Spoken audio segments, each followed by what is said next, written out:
Hi there, welcome to the archives. So I thought I would do a quick book share. First of all, I'm wearing my DC United jersey today. Thinking of the folks in Chocolate City. Thank you to whoever added me to the Harriet Stream mailing list, because I've been getting a lot of the free DC updates. I've even joined one of their cop watch sessions, which really helped me a couple weeks ago when I was cop watching. So thank you for that. That was really helpful. Yeah, lots going on in the world. I wanted to do a YouTube video. I finally watched Forever. I have YouTube not YouTube. I have Netflix this month. I was able to pay for Netflix this month, so I watched Forever on Netflix, and I wanted to do an episode on how to talk to your kids about sex using Forever. I don't know if I'm gonna get into it in this episode. I might, but first I want to share some of the books I'm reading. I haven't read these ones yet. I just finished today. I'm gonna finish Unapologetic, because it's due today. So it took me like 3 times to renew it because it took me quite a while to get through it. Mostly because I was intentional about taking my time with it. It felt like a drag. It felt like a warm cup of tea. Lots of information. Lots of facts. It's also rooted in lived experience. I learned a lot about Chicago and the movements in Chicago. Yesterday I shared some points on... Is somebody there?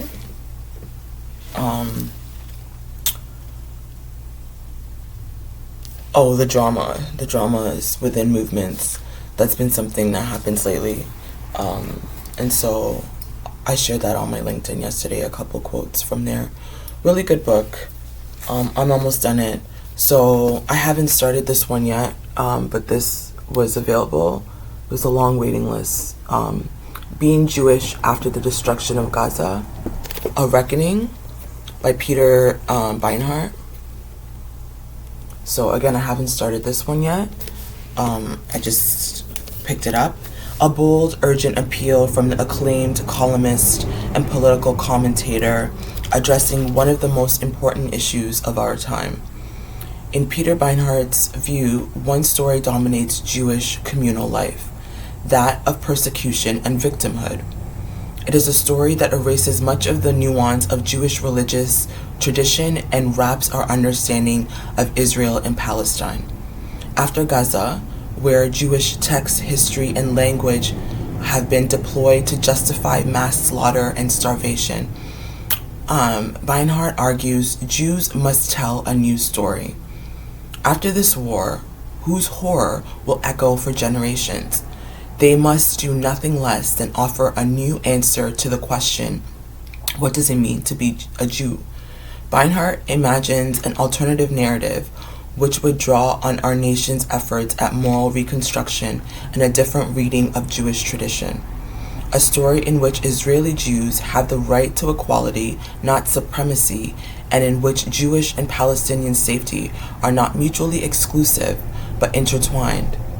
One that recognizes the danger of venerating states at the expense of human life.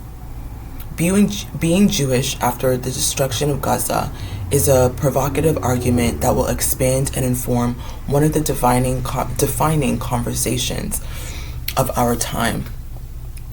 It is a book that only Peter could write, a passionate yet measured work that brings together his personal experience, his commanding grasp of history, his keen understanding of political and moral dilemmas, and a clear vision for the future.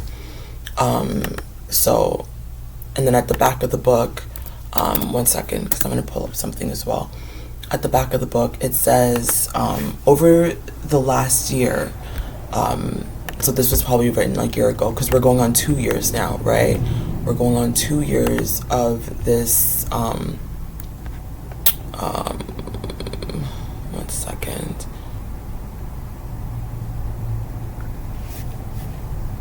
The slaughter. 1 second, let me find something, because I want to share a Palestinian work as well too. So 1 second, I'm trying to find something. Okay, sorry, I'm back. At the back, it says, over the last year, again, it's Aria, no thank you. We're going on 2 years. I've struggled with the way many Jews, including people I cherish, have justified the destruction of an entire society. This book is about the stories Jews tell ourselves that blind us to Palestinian suffering. It's about how we came to value a state, Israel, above the lives of all the people who live under its control.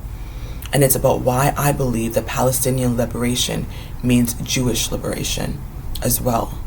My hope is that even people who disagree fervently with my arguments will feel that it was written in a spirit of Jewish solidarity and love, and that in some way it might contribute to the struggle for Palestinian freedom, while also opening up a conversation within the Jewish community and families ruptured by this horrifying war.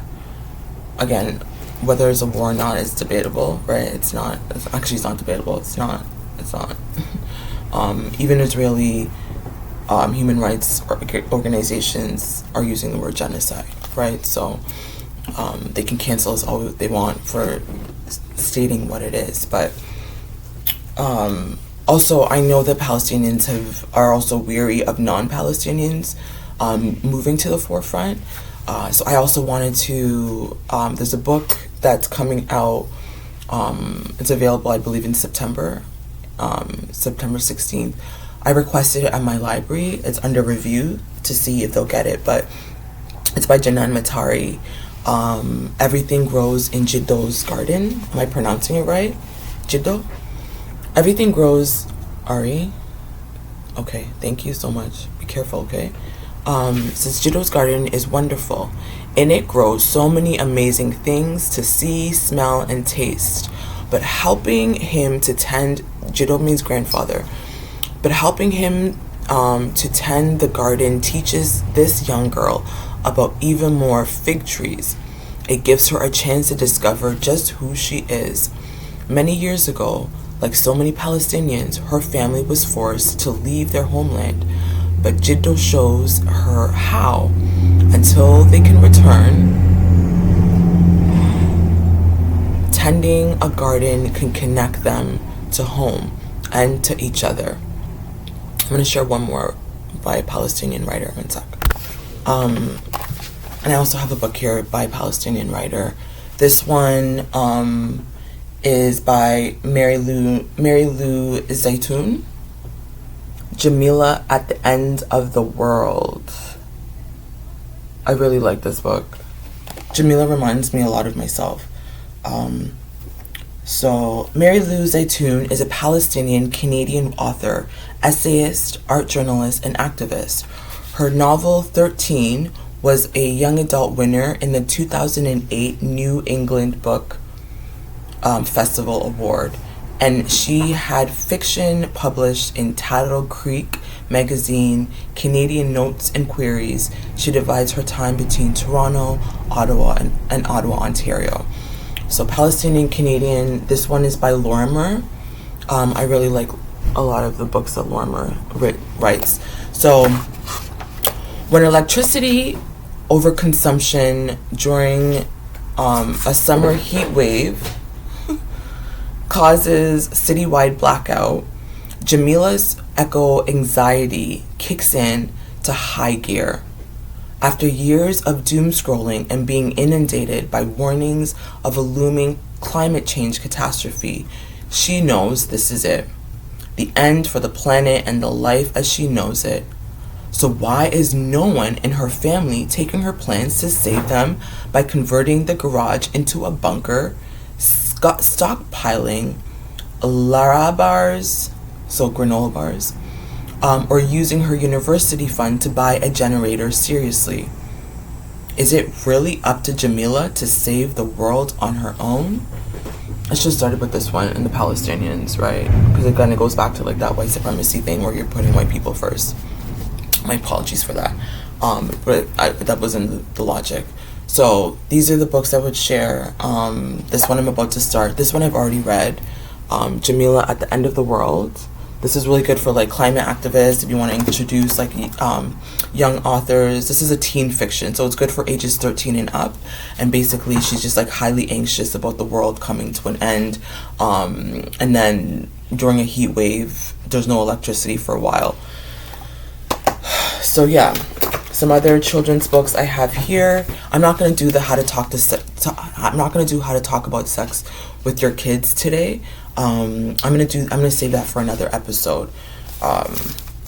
So I got Playtime for Restless Rascals by Nikki Grimes. Playtime for Restless Rascals by Nikki Grimes. And it's pictures by Elizabeth Zeitoun. Your job is called play, I say.